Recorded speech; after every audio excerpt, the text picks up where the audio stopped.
Assalamualaikum warahmatullahi wabarakatuh.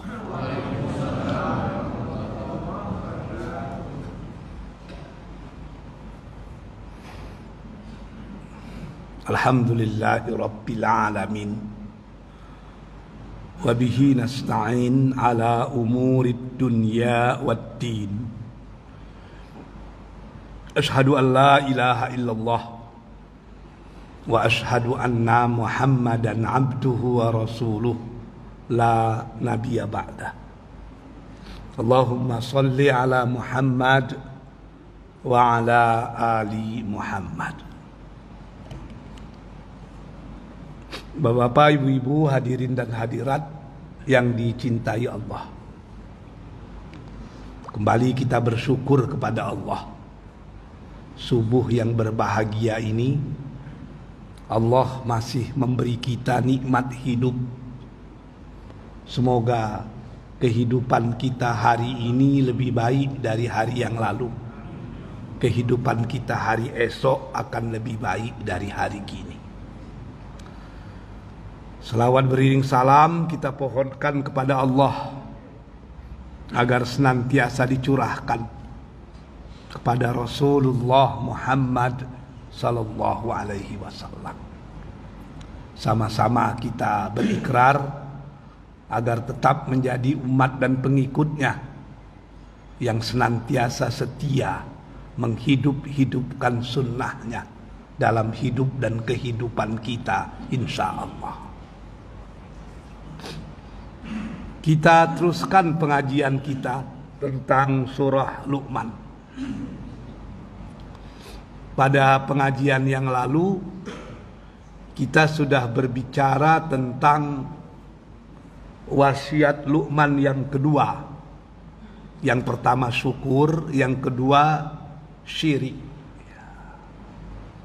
Luqman berwasiat kepada anak-anaknya, berpitaruh kepada anak-anaknya. A'udzubillahi minasyaitonir rajim. Bismillahirrahmanirrahim. Wa idza qala Luqmanu libnihi wa huwa ya'izuhu ya bunayya la tusyrik billah. Dan ingatlah ketika Luqman berkata kepada anak-anaknya, wa huwa ya'izuhu, dan dia mengajarnya, menasihatinya, ya bunayya, wahai anak-anakku, wahai belahan jiwaku, wahai penerus kehidupanku, anak kandung, sibiran tulang, paube hati, palarai damam, jare tungga dalam diri. La tusyrik billah. Jangan sekali-kali engkau mensekutukan Allah. Inna syirka la zulmun azim. Karena syirik itu kezaliman yang maha dahsyat. Kita sudah ceritakan kemarin kenapa syirik itu disebut dengan kezaliman yang maha dahsyat. Karena tidak ada dosa di dunia ini yang lebih besar dari melecehkan Allah, melecehkan Tuhan, mempetelekan Allah. Allah itu Tuhan yang menciptakan segala sesuatu, yang memberi kita kehidupan, yang memberi kita rezeki, tempat kita bermohon dan berdoa. Lalu kita masih bermohon kepada yang lain, mensekutukan Allah dengan yang lain. Tentu ini dosa yang tidak mungkin dimaafkan. Samalah dengan bapak-bapak, ibu-ibu. Kalau bapak-bapak selama berumah tangga selalu kita berselisih dengan istri, ya wajar sajalah. Kata orang Melayu lama itu, sedangkan lidah lagi tergigit, apalagi suami istri. Kadang kasar istri dengan kita, ya namanya manusia, bisa dimaafkan itu. Tapi kalau istri sudah menduakan bapak-bapak, macam mana kira-kira itu? Berselingkuh dia. Kita suaminya, tapi dia berhubungan pula dengan laki-laki lain. Bagaimana perasaan itu? Itu tidak ada maaf. Manusia saja diselingkuhi, marah luar biasa, apalagi Allah Subhanahu wa Ta'ala. Jadi syirik itu perselingkuhan ilahiyah namanya itu. Maka tidak ada ampun dan tidak ada maaf. Terkecualilah orang itu bertaubat, kembali ke jalan yang benar. Maka dalam Quran dikatakan Allah mengampunkan semua dosa terkecuali orang yang mensekutukan dia dengan yang lain. Itu yang tidak akan pernah diampunkan oleh Allah. Kita teruskan wasiat yang ketiga. Wa wasainal insana biwalidayhi, dan kami mewasiatkan kepada manusia agar berbuat baik kepada orang tuanya. Hamalathu ummuh, ibunya sudah mengandungnya, wahnan ala wahnin, susah dan dari hari ke hari bertambah susah. Wa fisaluh, dan menyusukannya, menyapihnya, fi amain, selama 2 tahun.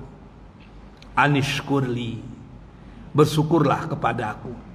Wali walidaik, dan kepada kedua orang tuamu. Ilayyal masir, hanya kepadaku kamu kembali. Jadi wasiat yang ketiga itu adalah berbuat baik kepada kedua orang tua. Yang agak susah, saya tengok yang hadir di masjid ini semua sudah jadi orang tua dan hampir semua tidak punya orang tua lagi. Nah, itu yang susah itu.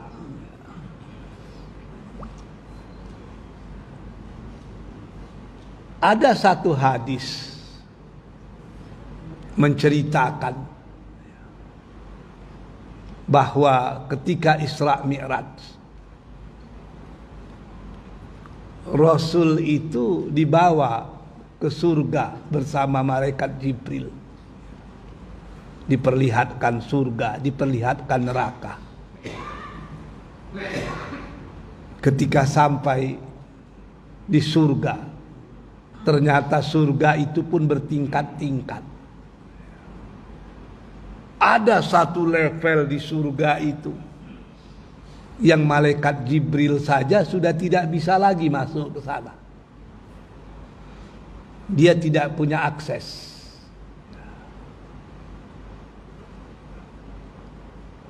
VIP, bukan VIP lagi, VVIP, very very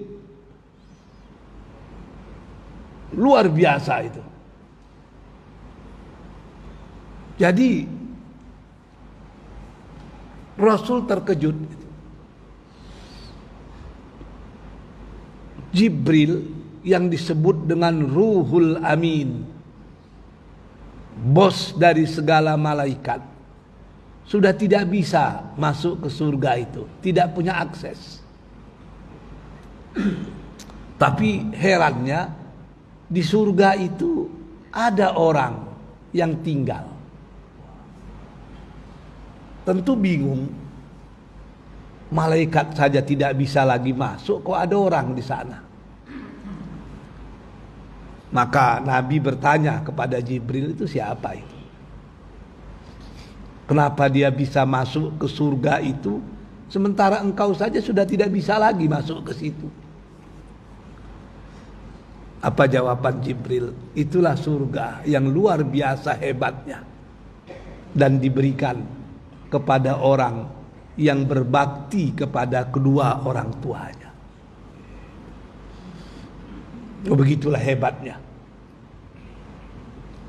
balasan yang diberikan Allah kepada mereka yang berbakti kepada orang tua. Kalau anak durhaka, itu sering kita dengar itu.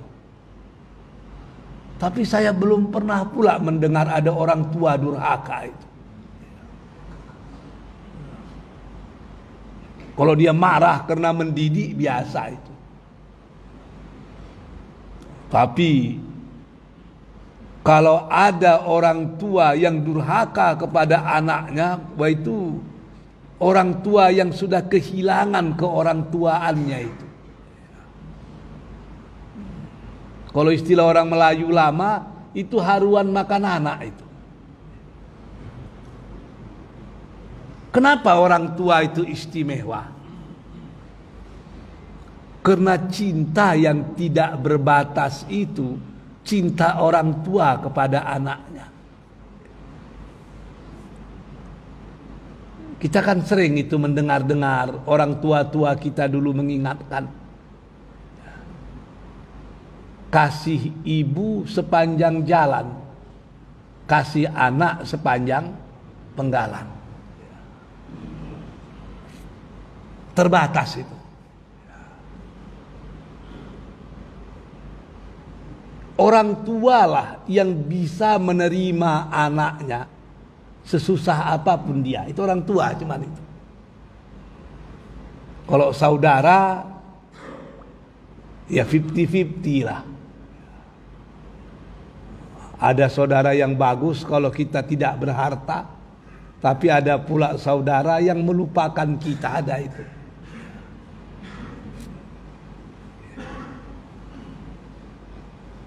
Kalau kata orang Melayu lama, tanam padi di tanah payah. Payah bahasa kitanya apa itu? Itu bahasa Melayu lama, payah. Ya, apa namanya? Rawa-rawa. Kalau bahasa Minang, bancah. Maka di Padang Panjang ada nama daerah Bancah Lawe. Di Bukit Tinggi ada nama daerah Gulai Bancah. Cobalah pikir, bancah digulai, berapa besar kualinya itu? Tidak tahu. Jadi bancah itu payah.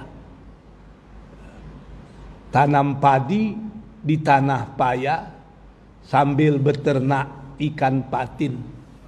Kalau diri sudah tak berharta, maka saudara seperti orang lain. Itu biasa itu. Kalau kita tidak punya harta, begitulah. Kawan, wah lebih payah lagi itu.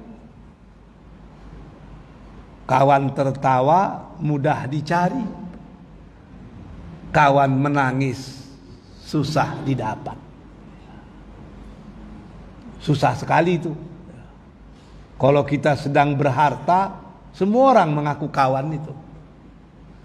Begitu kita melarat, satu demi satu kawan itu akan menjauh itu. Saya pernah menceritakan itu ketika Ali bin Abi Thalib menjadi khalifah. Dia berpidato. Selesai dia berpidato, orang pun berebut-rebut bersalaman dengan dia. Sayang waktu itu belum ada handphone, tidak sempat selfie. Oh, rame orang memuji-muji pidato dia. Ada salah seorang sahabatnya yang setia ngomong, Ali, beruntunglah engkau. Banyak sekali sahabat dan orang yang mencintaimu. Ali senyum saja. Dia ngomong dengan sahabatnya itu, kau baru tahu berapa banyak kawanku, bukan sekarang. Kalau sekarang semua orang mengaku kawan, mengaku sahabat. Tapi kau lihatlah, ketika aku tidak jadi khalifah nanti, disitulah baru nampak berapa betul kawan sejati. Maka bapak-bapak bisa lihat itu. Mana lebih banyak orang mengiringi pejabat ketika dia masuk ke rumah dinas atau ketika dia keluar dari rumah dinas. Ketika dia masuk ke rumah dinas, rame orang itu. Ketika dia keluar dari rumah dinas, paling-paling 10 inci aja yang mengantar itu lagi habis. Yang lain tidak ada lagi itu. Itu yang dibilang orang Minangkabau lama, hari pakan ke pasar mage, cari papan kayu meranti. Kalau widwi lah bangse, ndak ada kawan menyapu lagi, ndak ada itu. Habis itu. Jadi diharapkan saudara, ya begitulah. Diharapkan kawan, ya begitu. Siapa yang betul-betul bisa menerima kita, siapapun kita, itu biasanya orang tua. Orang tua itu tidak peduli dia siapa anaknya. Selagi itu anaknya, itu tetap diperlakukannya luar biasa. Kita sebagai anak yang kadang-kadang bermasalah. Maka sering orang menyatakan, seorang ibu bisa menjaga 7 orang anak, tapi 7 orang anak belum tentu bisa menjaga seorang ibu. Bahkan di kota-kota besar dengan alasan macam-macam, sudah banyak juga orang tua yang tidak tinggal dengan anaknya, tapi tinggal di panti jompo. Alasannya sibuk. Mula-mula mengunjungi setiap sore, udah itu seminggu sekali, udah itu sebulan sekali, akhirnya setahun sekali. Begitulah manusia. Maka diingatkan oleh Allah agar kita berbakti kepada 2 orang tua. Allah mengingatkan kita melalui lidah seorang ahlul hikmah yang disebut dengan Luqman. Jadi Luqman itu mengingatkan, walaupun itu merupakan pesan ilahiyah. Wa wasainal insan biwalidayhi. Kami wasiatkan kepada manusia agar berbuat baik kepada orang tuanya. Bahkan di ayat yang lain diceritakan, wa wasainal insana biwalidayhi ihsana. Dan kami nasihatkan, kami wasiatkan kepada manusia, kepada kedua orang tuanya ihsana. Ya. Ihsan. Apa itu ihsan? Ihsan itu perbuatan baik tertinggi yang dilakukan seseorang. Maka ada orang yang membagi ajaran agama itu menjadi 3 level. Yang pertama Islam, yang kedua iman, yang ketiga ihsan. Kenapa itu ihsan? Ihsan itu sudah pada level yang tertinggi. Anta budallah ka'annaka tarahu fa illam takun tarahu fa innahu yaraka. Orang yang sudah beribadah bukan lagi perintah, tapi sudah beribadah karena cinta. Itu yang disebut dengan ihsan. Ya.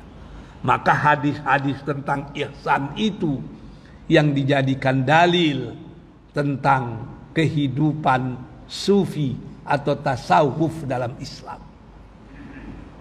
Beribadah kepada Allah dengan cara yang lebih halus lagi. Maka ahli sufi seperti Hasan al-Basri menyatakan, kalau kalian mau masuk surga, kerjakan semua yang diperintahkan Allah, jauhi semua yang dilarangnya. Tapi kalau kalian ingin merasakan indahnya jalan menuju surga, maka tempuhlah jalan yang dilalui para sufi. Orang sembahyang menjadikan itu kewajiban. Bagi orang sufi, solat itu adalah cinta. Orang menganggap solat itu ruku, sujud, dan seterusnya. Tapi orang sufi menganggap tidak cukup sampai di situ. Solat harus dengan hati, bukan sekedar dengan anggota badan. Itu lebih khusus. Maka kata-kata ihsan itu digunakan untuk orang tua. Wa wasainal insana biwalidayhi ihsana. Kenapa disebut dengan ihsan? Karena tidak ada kebaikan yang paling tinggi yang boleh dilakukan manusia kepada manusia terkecuali itu dilakukannya kepada orang tuanya.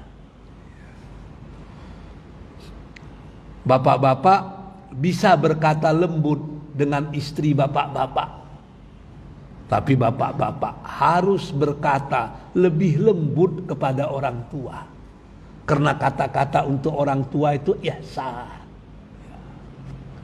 Ibu-ibu bisa pemurah dengan orang lain, tapi tidak ada kepemurahan yang paling tinggi terkecuali kepada orang tua. Itu yang disebut dengan ihsan.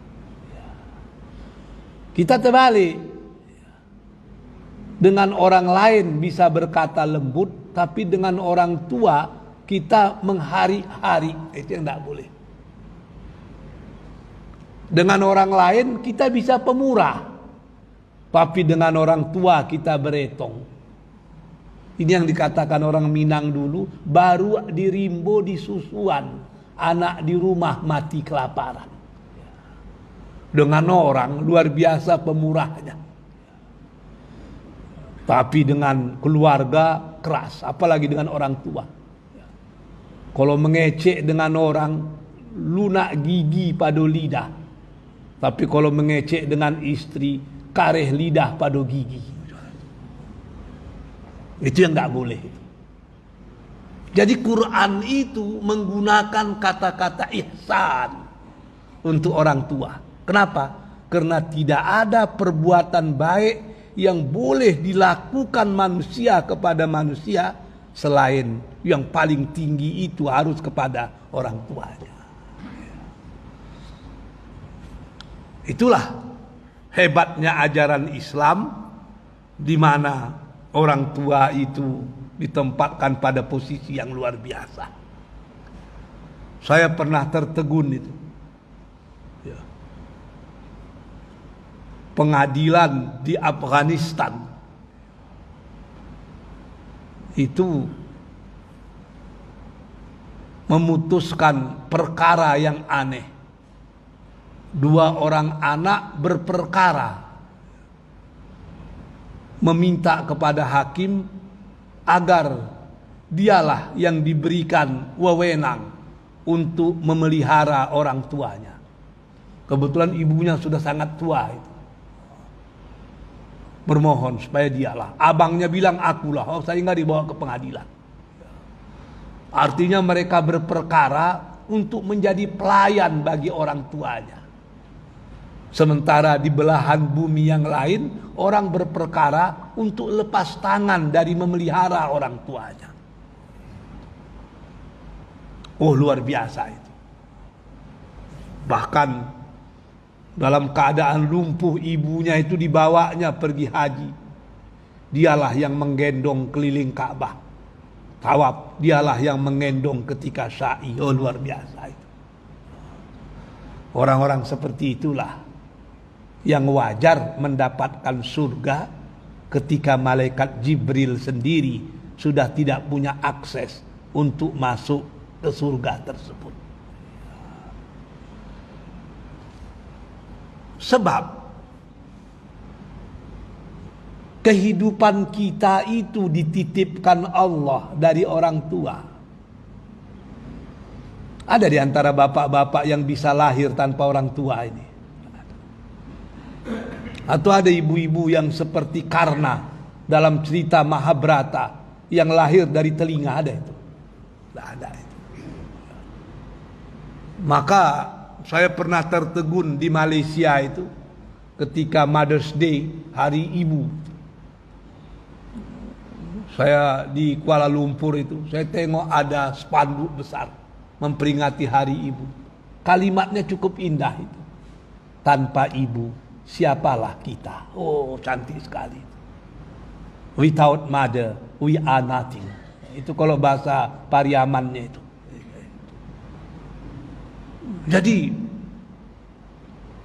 karena kehidupan itu dititipkan Allah melalui orang tua, tanpa orang tua kita tidak akan pernah merasakan kehidupan. Maka balaslah jasa orang tua dengan menghadirkan kehidupan untuk mereka. Jangan sampai justru kita membuat orang tua mati sebelum waktunya. Tapi yang jadi masalah, karena bapak-bapak di masjid kita ini, ibu-ibu di masjid kita ini sudah menjadi veteran Perang Dunia Kedua semua. Tidak ada lagi punya ayah, tidak ada lagi punya ibu. Ketika dulu mereka masih hidup, kita sibuk tidak menentu, belum bisa fokus menjaga dan melayani mereka. Hari ini, what should we do? Apa yang mesti kita lakukan lagi? Kembali ke zaman lalu mustahil. Nasi sudah menjadi bubur. Bahkan ada kadang-kadang di antara kita yang tidak peduli ketika sedang jaya-jayanya dulu. Sekarang baru menyesal. Sesal dahulu pendapatan, sesal kemudian tidak ada gunanya. Nasi sudah menjadi bubur. Apa yang mesti dilakukan lagi? Islam itu agama solusi. Tidak ada masalah yang tidak bisa diselesaikan dalam Islam. Oh, ayah saya tidak ada, ibu saya tidak ada. Bagaimana caranya itu? Yang pertama, tentu doa yang paling hebat. Apa itu? Selalulah menyampaikan doa itu kepada Allah untuk orang tua kita. Itu yang paling penting. Sebab idza mata ibnu Adam in qata'a anhu a'maluhu illa min salasin. Shadaqatin jariyah, ilmin yantafa'u bih, aw waladin saleh yad'ulah. Kalau manusia sudah meninggal, selesailah semuanya. Yang tinggal itu ya kalau dia punya amal jariah, kalau dia punya ilmu yang bermanfaat, kalau dia punya anak yang soleh yang selalu mendoakannya. Doa. Kenapa doa? Karena doa yang betul-betul tulus itu doa anak kepada orang tua dan doa orang tua kepada anak. Itu doa tanpa pamrih itu. Kalau doa kawan-kawan itu tergantung dialah. Kita berdoa di rumah, kita undang kawan-kawan. Ada kawan dekat kita, dia punya urusan lain. Tapi karena kita yang mengundang, dia segan tidak hadir. Kalau niatnya karena segan, lalu dia berdoa, tentu Allah pun segan menerima doanya. Wajar saja itu. Innamal a'malu binniyat. Ada pula kita buat acara doa, orang datang juga, tapi sebelum datang dia bertanya itu. Apa hidangannya? Kepala kambing. Oh, datanglah kita. Wah, itu. Kalau sudah datang karena kepala kambing, bagaimanalah doa itu akan dikabulkan Tuhan lagi? Itu tidak ada. Tapi ketika bapak-bapak dan ibu-ibu berdoa untuk orang tua bapak-bapak dan ibu-ibu, ada enggak kira-kira keinginan agar dibalas. Tidak ada itu. Itulah doa yang tulus ikhlas. Jadi kalau anak berdoa untuk orang tua, apalagi orang tua berdoa untuk anak, itu tidak ada pamrih itu. Karena itulah doa yang paling makbul itu ketika seorang anak berdoa untuk orang tuanya. Setiap sholat berdoalah. Kita kadang-kadang lucu, kepingin anak-anak kita besok berdoa untuk kita. Tapi kita sekarang tidak pernah berdoa untuk orang tua kita. Padahal ada ungkapan menyatakan kaifa ma takun yakun abna'aka. Bagaimana kalian sekarang, begitulah anak-anak kalian di masa yang akan datang.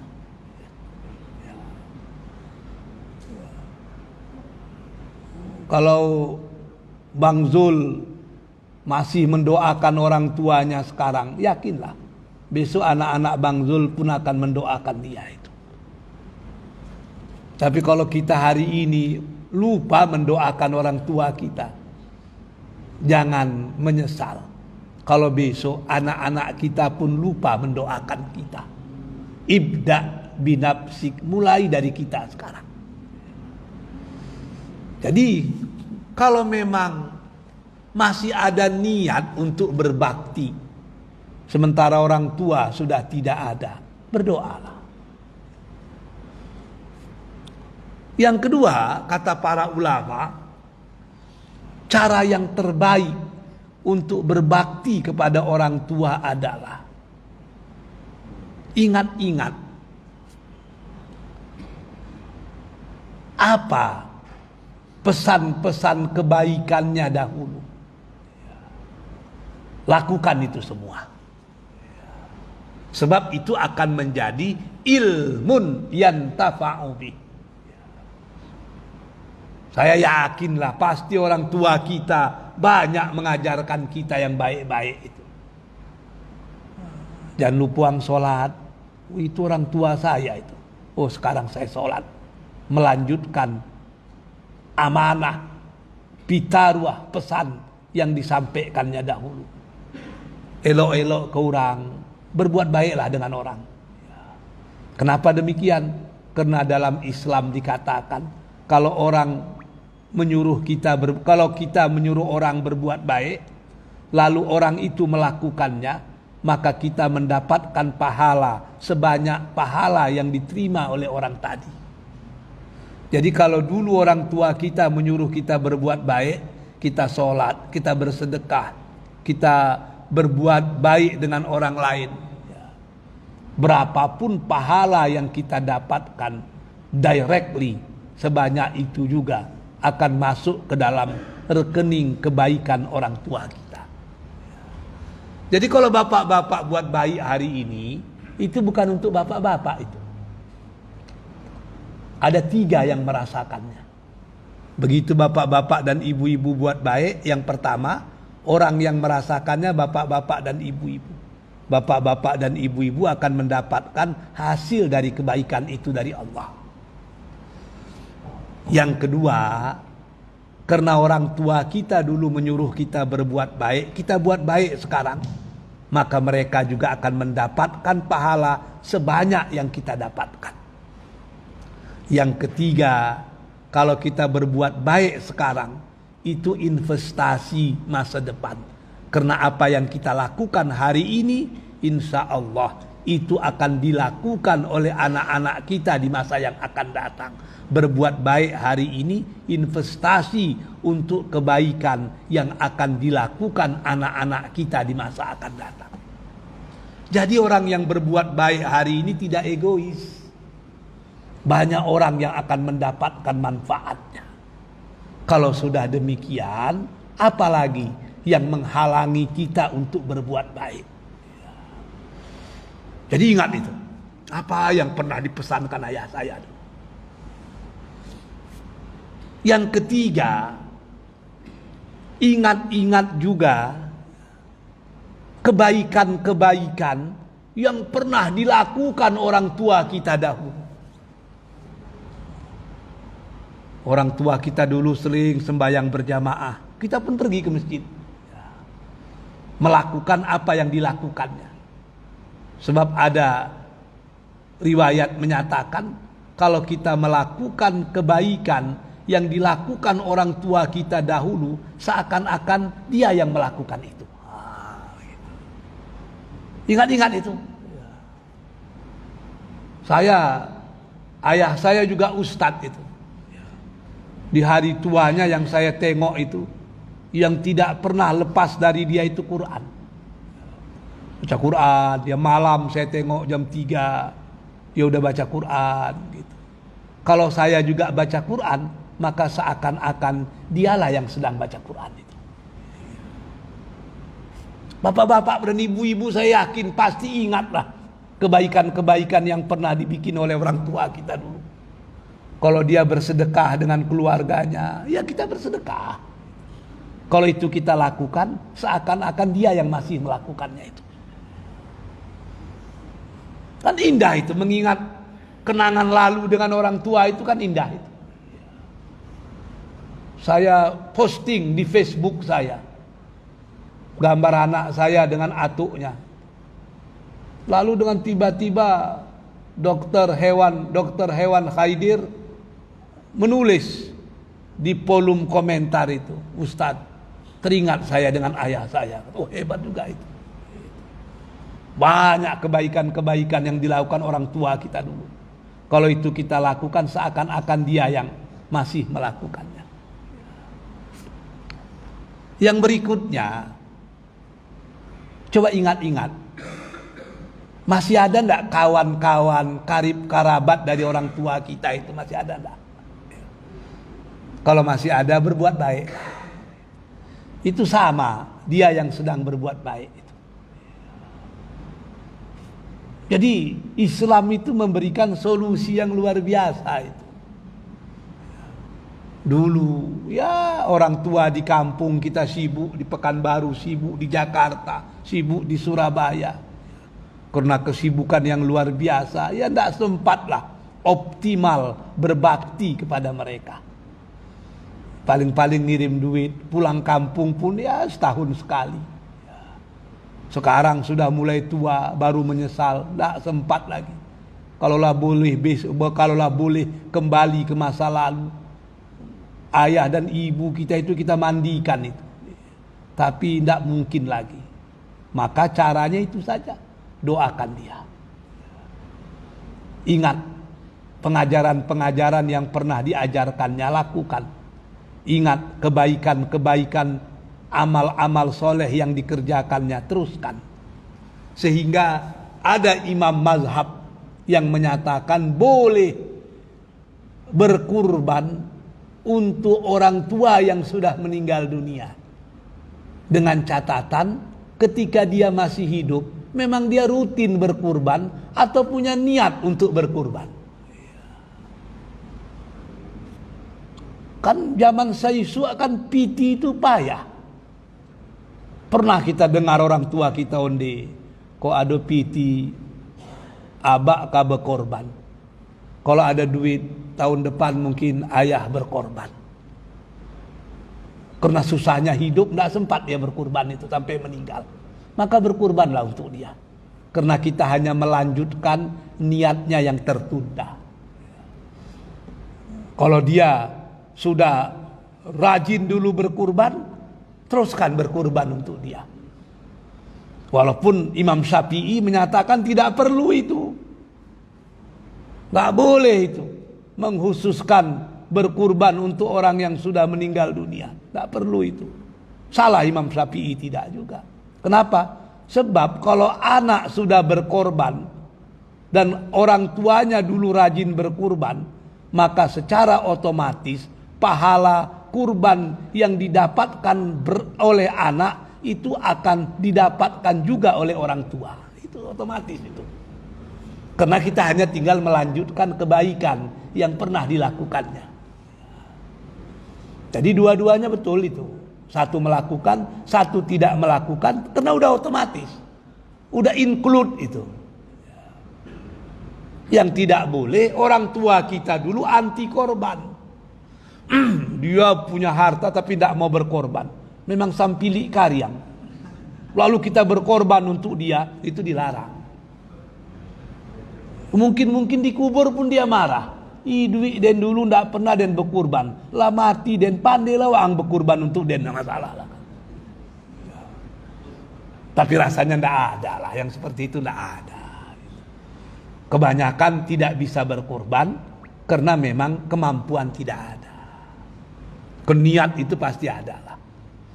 Maka bagi kita anak tinggal melanjutkan kebaikan-kebaikan yang pernah dilakukan orang tua kita, sehingga pahalanya akan terus mengalir kepadanya. Saya rasa itu dululah yang bisa kita sampaikan. Insya Allah akan kita lanjutkan pada pengajian yang akan datang.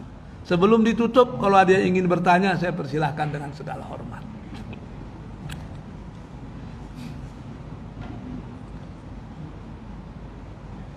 Ya, silakan.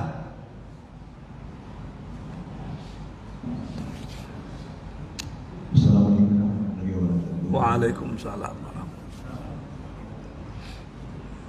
Masalah mati hukum ini ada pendapat orang tua yang minta, khususnya orang tua dia yang ditinggal oleh istrinya, malah meminta kita dijumpa pada anaknya dengan alasan kata ini bisa diterima karena di panti jompo itu orang tua ini bergaul dengan sebayanya, dan itu adalah tempat yang bisa bercerita tiga zaman. Kalau dia tinggal di rumah itu, ada pun juga ada tinggal sendiri di rumah. Nah ini bagaimana? Apakah dikabulkan orang tua yang meminta itu gimana bisa? Permintaan orang tua, khususnya lagi. Assalamualaikum. Ini pertanyaan yang luar biasa.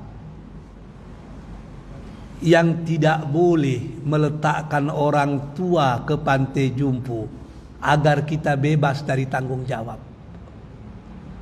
Tapi kalau meletakkan dia di pantai jumpo sebagai rasa tanggung jawab, itu tidak ada masalah.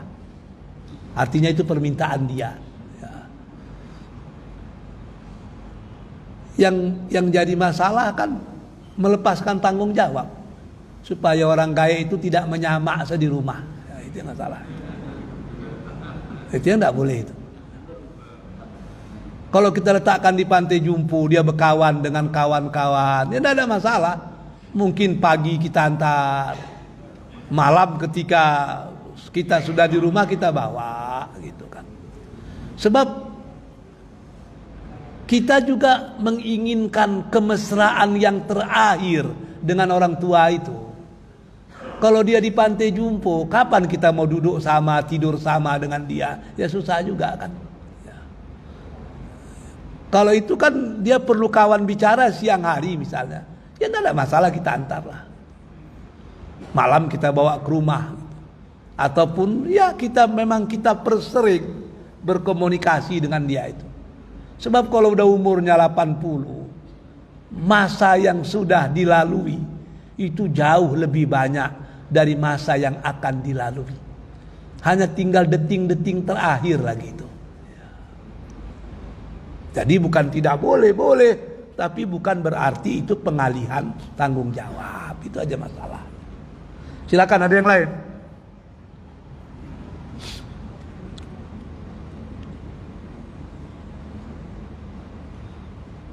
Karena tidak ada yang bertanya, maknanya bapak-bapak ini termasuk orang tua yang bahagia semua ini. Assalamualaikum warahmatullahi wabarakatuh.